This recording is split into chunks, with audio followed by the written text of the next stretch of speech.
President Rojas Capiz is among the 1,121 municipalities which were covered by the Comprehensive Agrarian Reform Law or CARL, or the Republic Act 6657 and later amended as Republic Act 9700.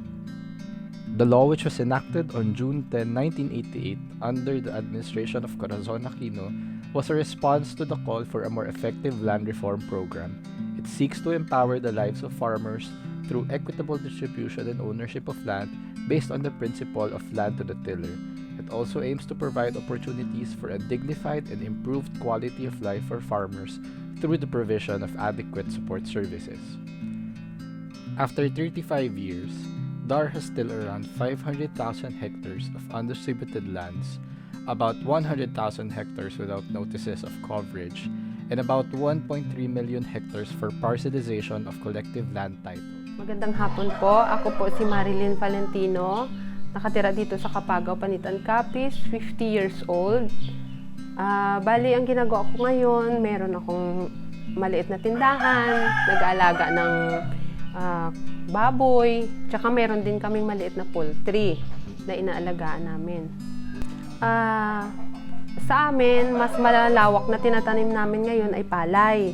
Meron din kaming mga root crops katulad ng luya, lupisan, tsaka ubi. Dati kasi meron kaming mga mais, tsaka tubo. Kaya lang nung nagmahal yung mga fertilizer, medyo huminto muna kami. Pero may plano na naman kaming magbabalik ulit, magtatanim ulit. Ako si Corazon Bignay, nakapuyo sa Bayuyan. Alin pa ko di sang 61 ako din natawo. Dari na ako nga daan. Dari sa Bayuyan. Tapos gahilamon ako dira gatanong ko mais, gatanong saging, lubi. Dira sa na side na sa Bayuyan. Actually, napakahabang proseso. Siguro tumagal kami mga more than 5 years. Ilang beses kaming nakaranas ng survey. In 2021, the DAR announced that it has shortened the process of land acquisition and distribution or LAD component to 120 days from its original period of 180 days. However, based on the actual experiences of our community partners, the completion of the titling and awarding process can take from a minimum of 5 years to even 2 decades. Pagkatapos ng survey ulit. Pagkatapos yung last na survey, naka-experience kami na na-survey na talaga. Nag-aantay na lang kami ng title namin. Meron pa rin talagang tumatangka na pumasok at bibilhin yung lupa kahit na nag-aantay na lang kami ng title namin. Tapos, merong nagtatanim, tinataniman ng mga puno katulad ng mahogani at sinubukan ulit ng may-ari, yung may-ari talaga na ipa-survey ulit. Pero mabuti na lang nung huli, na-award na talaga sa amin, na nahawakan na namin yung aming CLOA. Ako nga pala si Jennifer Benosa, 24 years old, nakatira sa Barangay Bayuyan, President Rojas Capiz. Sa ngayon po, ako po yung SK dito sa aming barangay. So bago po na-award sa kanila yung lupa dun sa, yun sa ARBs na kung hindi dahil sa card po, hindi po na-award sa kanila kasi sa tulong ng card kaya po na-award yung lupa sa kanila. Yung isang lupa naman po namin na survey na pero wala pang individual title.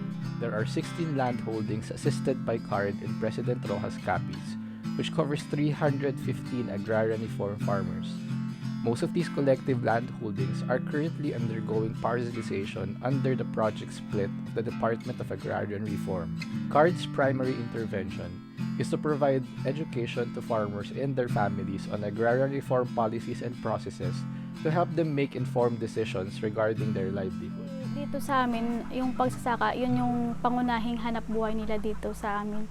Kaya dun sila nabubuhay.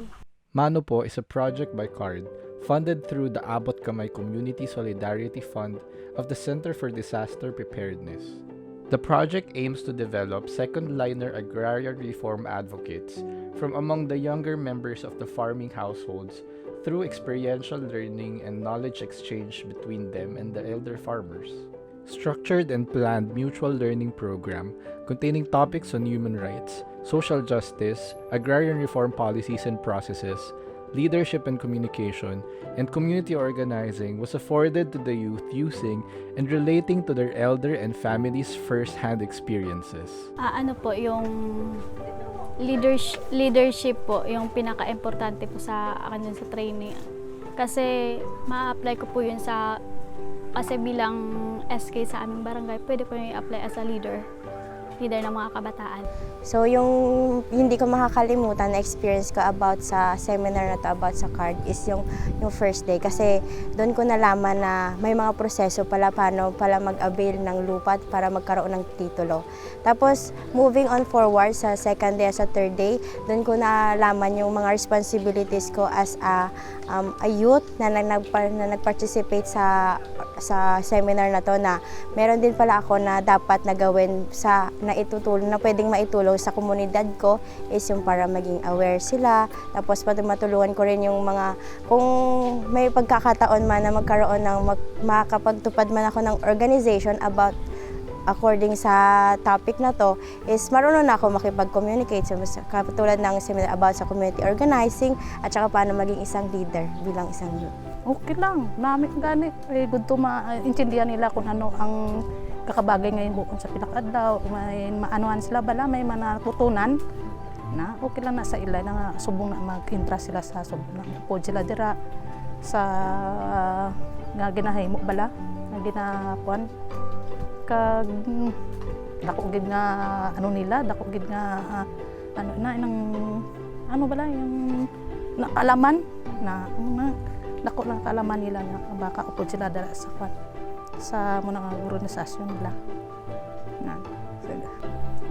Actually, napakalaki kasi ng papel ng mga kabataan pagdating sa usapin na ganito. Katulad nga ng nasabi na ang proseso dito sa pag-angkin ng lupa ay napakahaba. Maaring hindi namin kayang makamit ng kami lang.